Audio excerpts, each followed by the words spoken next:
Hello दोस्तों, मैं अनिल यादव एक बार फिर स्वागत है आपके अपने यूट्यूब चैनल अनिल्स लॉजिक में। आज हम एलसीएम एचसीएफ की चौथी क्लास करेंगे और जिसमें पहला क्वेश्चन हमारा लिखा हुआ है बोर्ड पे। तो देखो दोस्तों, क्वेश्चन क्या है। एक आयताकार हॉल की लंबाई तथा चौड़ाई क्रमशः 91 सेंटीमीटर तथा 70 सेंटीमीटर है। इस आयताकार हॉल में बड़े से बड़े आकार की वर्गाकार टाइल्स लगानी है जिससे कोई भी क्षेत्र शेष ना बचे। तो बताएं ऐसी कुल कितनी टाइल्स की आवश्यकता होगी। तो देखो दोस्तों, हमें एक आयताकार हॉल है, उसकी लंबाइयां और चौड़ाइयां दे रखी हैं और उसमें ऐसी टाइल्स लगानी है कि कोई भी क्षेत्र शेष ना बचे। तो हमें पूछ रहा है उस टाइल्स की माप और कितनी टाइल्स की आवश्यकता होगी। तो देखो दोस्तों, हमें ये कैसे निकालना है। 91 सेंटीमीटर इसकी लंबाई है। लंबाई कितनी है? 91 सेंटीमीटर और चौड़ाई 70 सेंटीमीटर। तो देखो दोस्तों, हम क्या करेंगे, इनका HCF लेंगे और इनका HCF कितना हो जाएगा 7। अर्थात उस वर्गाकार टाइल्स की भुजा कितनी होगी 7 सेंटीमीटर। तो हम क्या करेंगे, हॉल का क्षेत्रफल आयताकार है तो लंबाई गुणा चौड़ाई बट्टे टाइल्स का क्षेत्रफल वर्गाकार है तो भुजा गुणा भुजा। यहाँ पे क्या निकल आएगी, टाइल्स की संख्या निकल आएगी। क्या? Number of tiles. तो देखो 7 से ये गया कितनी बार, 13 बार, और 7 से ये गया कितनी बार, 10 बार। तो 13 धाई 130, 13 धाई 130। तो टाइल्स की कितनी संख्या हो गई, 130। अब हम चलते हैं क्वेश्चन नंबर 2 पे।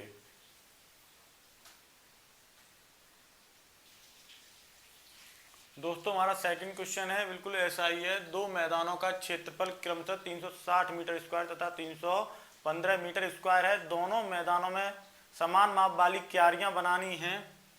बड़ी से बड़ी क्यारी में यदि प्रत्येक क्यारी की लंबाई 9 मीटर है तो बताएं प्रत्येक क्यारी की चौड़ाई क्या होगी तथा दोनों मैदानों में क्यारियों की कुल संख्या क्या होगी। तो देखो दोस्तों, हमें ये भी ऐसे ही करना है। दो मैदान हैं, ये कितना है 360 मीटर स्क्वायर का, और एक दूसरा मैदान है 315 मीटर स्क्वायर का।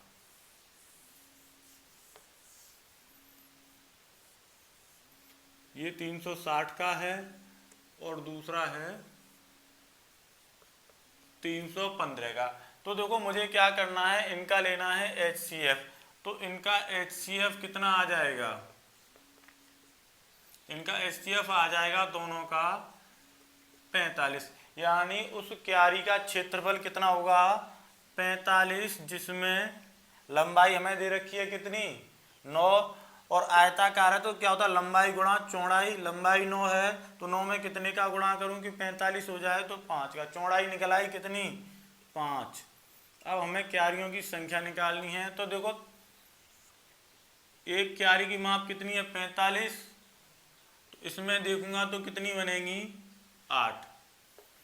यहाँ देखो, यहाँ कितना है 45, यहाँ देखूंगा कितनी बनेगी 7। पहले मैदान में 8 क्यारियां बनेंगी और दूसरे मैदान में 7 क्यारियां बनेंगी। तो कुल मिला के इन्हें जोड़ दूंगा तो क्यारियों की संख्या कितनी हो जाएगी 15। तो देखो 5 चौड़ाई है और क्यारियों की संख्या कितनी है 15। तो देखो 5 चौड़ाई और क्यारियों की संख्या कितनी है 15। अब हम चलते हैं क्वेश्चन नंबर 3 पे। दोस्तों, हमारा तीसरा क्वेश्चन है, वह बड़ी से बड़ी संख्या क्या होगी जिसमें 643, 483 तथा 323 में भाग देने पर प्रत्येक स्थिति में 3 शेष बचे। तो देखो दोस्तों, हमें कुछ नहीं करना, हमें देखना है वह संख्या निकालनी है जिससे 643 में भाग दूं फिर भी कितना 3 शेष बचे, 483 में भाग दूं फिर भी कितना 3 शेष बचे, और 323 में भाग दूं फिर भी कितना 3 शेष बचे। तो हमें पता चल जाएगा उस बड़ी से बड़ी संख्या का 643 में से 3 घटा दूंगा और 640 बचेगा। तो हमें पता चल जाएगा उस बड़ी से बड़ी संख्या का 640 में पूरा पूरा भाग चला जाएगा, तभी 3 शेष छोड़ेगी, और यहाँ 480 में चला जाएगा, और यहाँ 323 20 में पूरा पूरा चला जाएगा। अब देखो हमें बड़ी से बड़ी संख्या पूछी है, तो हम इन संख्याओं का क्या निकालेंगे, HCF।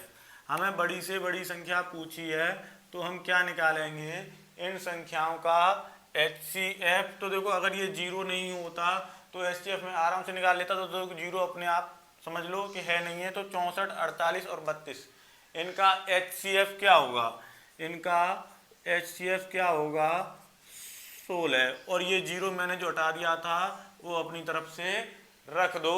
तो देखो वह बड़ी से बड़ी संख्या क्या हो जाएगी जिससे 643, 483 और 323 में भाग देने पर 3 शेष बचेगा क्या, 160। अब हम चलते हैं क्वेश्चन नंबर 4 पे। दोस्तों हमारा क्वेश्चन नंबर 4 है, वह बड़ी से बड़ी संख्या क्या होगी जिससे 157, 232 और 307 में भाग देने पर प्रत्येक दशा में 3 शेष बचे। तो देखो दोस्तों पिछले क्वेश्चन में हमें क्या दे रखा था, यहाँ पे शेष दे रखा था, तो हमने संख्याओं में से घटा दिया था। तो हमने क्या कर दिया था, संख्याओं में से घटा दिया था। अब यहाँ पे हमें शेष नहीं दे रखा, लेकिन प्रत्येक स्थिति में समान शेष बचा रहा है। तो देखो इसे हम कैसे करेंगे, भाग किसमें देना है, 157 में, 232 में और 307 में। तो देखो हम यहाँ पे अंतर करेंगे, A डिफरेंस B और B डिफरेंस C और C डिफरेंस A।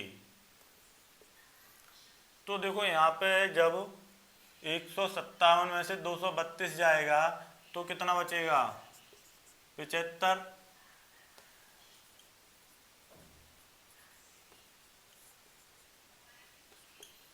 और यहाँ पे B डिफरेंस C, यानी यहाँ पे क्या होगा, 307 में से कितना घटाना है, 232 घटाना है। तो देखो यहाँ 5 और यहाँ 7, यहाँ भी कितना आया, 75।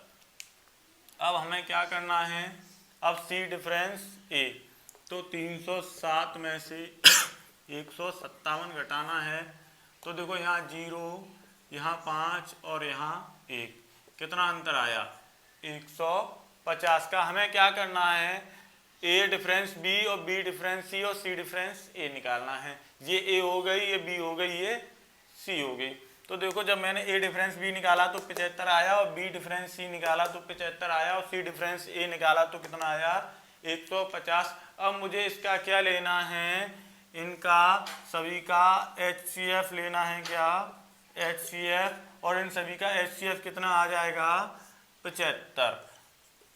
और 75 ही वह संख्या होगी जिससे इन सभी में भाग देने पर प्रत्येक स्थिति में समान शेष देगा। अब हम चलते हैं क्वेश्चन नंबर 5 की तरफ। दोस्तों हमारा क्वेश्चन नंबर 5 पिछले क्वेश्चन की तरह है जैसे हमने किया था। वह बड़ी से बड़ी संख्या क्या होगी जिससे 62, 137 और 197 में भाग देने पर प्रत्येक दशा में समान शेष बचे। तो देखो हमें कुछ नहीं करना, हमें संख्याएं दे रखी हैं 62, 137 और 197। हमें क्या करना है, पहले A का और B का अंतर करना है, कितना आएगा यहाँ 75, फिर B का और C का अंतर करना है, कितना आएगा 60, और फिर C का और A का अंतर करना है, कितना आएगा 135। इनका अंतर करने के बाद हमें क्या करना था, इनका HCF लेना था, और HCF क्या हो जाएगा 75, 60 और 135। वह बड़ी से बड़ी संख्या देखनी है जिससे इन सभी में पूरा पूरा भाग चला जाए। तो वह बड़ी से बड़ी संख्या क्या होगी, 15। इनका HCF क्या होगा 15, अर्थात 15 ही वह संख्या है जिससे 62 में, 137 में और 197 से भाग देने पर समान शेष बचेगा। तो ऑप्शन नंबर डी। अब हम चलते हैं क्वेश्चन नंबर 6 की तरफ।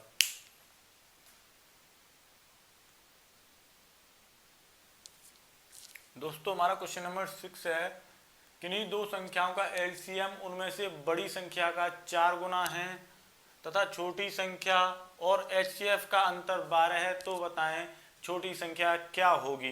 तो हमें देखो दोस्तों कुछ नहीं करना, हमें एक बेसिक फॉर्मूला याद है, पहली संख्या गुणा दूसरी संख्या बराबर किसके होगा, एलसीएम और एचसीएफ के गुणनफल के। ठीक है, जिसमें मैंने बड़ी संख्या x मान ली और छोटी संख्या y मान ली, दोनों संख्याओं का मैंने क्या कर दिया, गुणनफल कर दिया।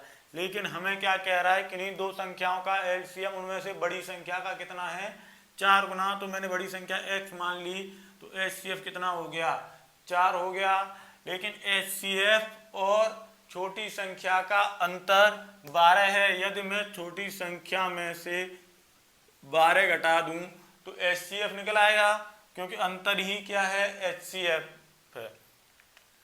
तो देखो यहाँ पे इस x से यहाँ पे एक x गया, तो y बराबर 4 का मल्टी कर देंगे, 4y माइनस 48। तो देखो ये इधर आएगा तो इधर माइनस के 3y बचेंगे और इधर माइनस का 48 हो गया। तो माइनस से माइनस गया और 3 से ये गया 16 बार। तो यानी छोटी संख्या मैंने y मानी थी और वो कितनी आ गई, 16 आ गई। अब हम चलते हैं एक और ऐसे ही क्वेश्चन पे, क्वेश्चन नंबर 7 पर।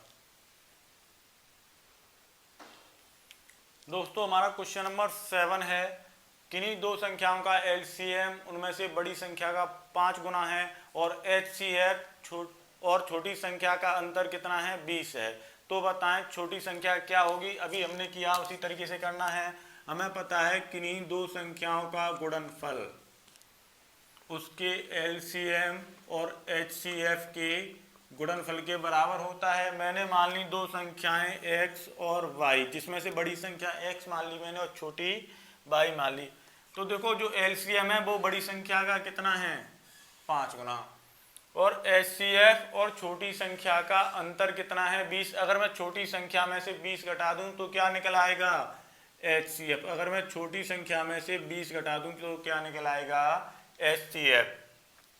तो देखो दोस्तों यहाँ पे x से तो x गया, यहाँ क्या बचा, केवल 5। y बराबर 5 का जब गुणा करूँगा तो 5y माइनस 100। तो देखो दोस्तों इधर लाऊंगा मैं तो इधर केवल 4y बचेगा, घट जाएगा, और इधर क्या बचा, माइनस का 100 रह गया था। माइनस से माइनस कट गया, 4 से 100 कट गया, कितनी बार, 25 बार।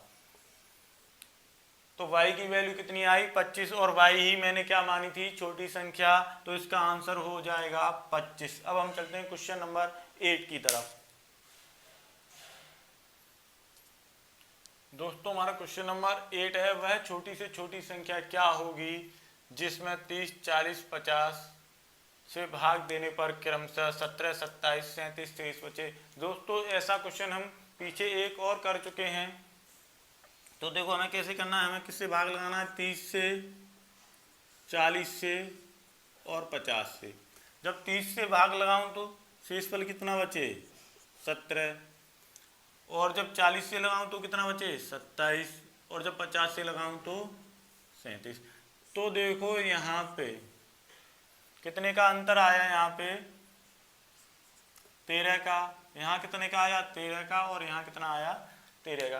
तो सबसे पहला काम मेरा क्या है, इनका एलसीएम निकालना, इनका एलसीएम निकालना। और इनका एलसीएम कितना निकलेगा, 30, 40 और 50 का।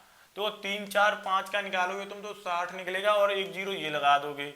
तो एलसीएम 30, 40, 50 का कितना हो जाएगा, 600 हो जाएगा। कितना हो जाएगा, 600 हो जाएगा। और उसमें से अगर इनका अंतर कम कर दूं मैं, अभी क्या है, 30 का भी पूरा भाग जा रहा है, 40 का भी पूरा भाग जा रहा है, और 50 का भी। इनका अंतर अगर 13 कम कर दूं तो कितना निकलेगा, 587। यानी वह संख्या 587 होगी जिसमें 30 से भाग देने पर 17 बचेगा, और 40 से भाग देने पर 27 बचेगा, 50 से भाग देने पर 37 बचेगा। तो वह संख्या कितनी होगी, 587। ऐसा ही एक और प्रश्न करते हैं हम दोस्तों। क्वेश्चन नंबर 9, वह छोटी से छोटी संख्या क्या होगी जिसमें 7, 9, 11 से भाग देने पर क्रमशः 1, 2, 3 शेष बचे। तो जैसा क्वेश्चन हमारा पहले था वैसा ही है, बस थोड़ा अलग है। देखो 7 से भाग दूं तो कितना, 1 शेषफल बचे, 9 से दूं तो 2 शेषफल बचे, और 11 से दूं तो 3 शेषफल बचे। तो देखो दोस्तों यहाँ पे कितने का अंतर आ रहा है, 6 का, और यहाँ पे 7 का, यहाँ पे 8 का। पिछले सवाल में क्या था, अंतर आ रहा था हमारा समान ये, तो हम क्या कर रहे थे, एलसीएम लेके अंतर घटा रहे थे। लेकिन हमें अंतर समान करना है तो हमें देखना है ये अंतर कैसे समान करेंगे। हम क्या करेंगे, यहाँ अगर 2 का गुणा कर दूं, यहाँ अगर 2 का गुणा कर दूं तो 2 तिया 6 हो जाएगा, ये 2 दूनी 4 और ये 2 एकम 2। तो देखो यहाँ 5 बचेगा, यहाँ भी 2 का करना पड़ेगा, यहाँ भी। तो 7 में से 2 गया 5, 9 में से 4 गया 5 और 11 में से 6 गया 5। अब अंतर समान हो गया। अब मैं क्या करूँगा, इनका ले लूँगा एलसीएम। इनका क्या ले लूँगा, एलसीएम ले लूँगा। तो 7, 9 और 11 इनका एलसीएम हो जाएगा। देखो 11, 99 सभी का गुणा हो जाएगा आपस में, और फिर 7 का कर दूंगा, 7 निम्मा 63 और 7 निम्मा 63 और 5 683, 7 निम्मा 63 और 7 निम्मा 63 और 693 हो जाएगा। तो इनका एलसीएम कितना हो गया, 693। अब यहाँ अंतर घटा दो, अब यहाँ अंतर घटा देंगे हम 5, तो क्या बचेगा, 688 बचेगा। क्या बचेगा, 688। लेकिन यहाँ 2 का गुणा भी तो किया था मैंने, तो अब 2 का क्या कर दूं, इस संख्या में भाग दे दूं तो कितनी बार जाएगा। देखो 2 तिया 6, 2 चौक 8 और 2 चौके 8, कितनी आई संख्या, 344। कितनी आई, 344। तो हमारा आंसर क्या हो जाएगा, 344। हमें कुछ नहीं करना था, इसमें यहाँ अंतर समान लाना था। और देखो अंतर समान लाने के लिए सोचना भी नहीं है। देखो यहाँ कितने का अंतर है, 2 का, यहाँ कितने का अंतर है, 2। तो शेषफल में 2 का गुणा कर दो, सभी शेषफल में 2 का गुणा कर दो। दोस्तों अगर आपको आज की क्लास अच्छी लगी हो तो चैनल को सब्सक्राइब करें और वीडियो को लाइक करें। Thank you.